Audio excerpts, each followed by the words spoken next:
ఆయన మనల్ని రక్షించడానికి పరలోక రాజ్యాన్ని విడిచిపెట్టి మన కోసం ఈ లోకానికి వచ్చి శరీరాన్ని ధరించుకుని కలువరి శిలువలో ఆయన వేలాడుతూ 2 చేతులకు 2 మేకులు కొట్టుకుని ఏమండి ఆయన తలకి ముళ్ళ కిరీటం పెట్టబడి ఆయన వీపు నాకటి చాలవలే దున్నబడి ఆయన శరీరం మొత్తం కూడా నలగొట్టబడి విరగొట్టబడి ఏమండి నగ్నంగా ఎర్రటెండలో వేలాడుతూ ఆయన కలువరి శిలువలో రక్తాన్ని మన కోసం కారిస్తే మనం ఆయన కోసం జీవించే జీవితం ఏంటి?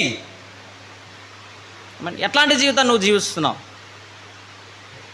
ఎలాంటి బ్రతుకును మనం బ్రతుకుతున్నాం? ఒకసారి ఆలోచన చేయాలి. నూతన నిబంధన గ్రంథంలో దేవుడు మన కోసం ఆయన మన దగ్గరికి వచ్చాడు.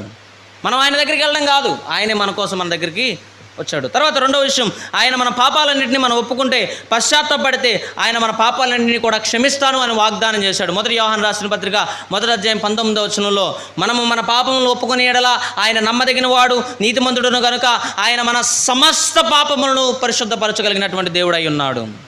సమస్త దుర్నీతి నుండి మనల్ని పవిత్రులుగా చేయగలిగినటువంటి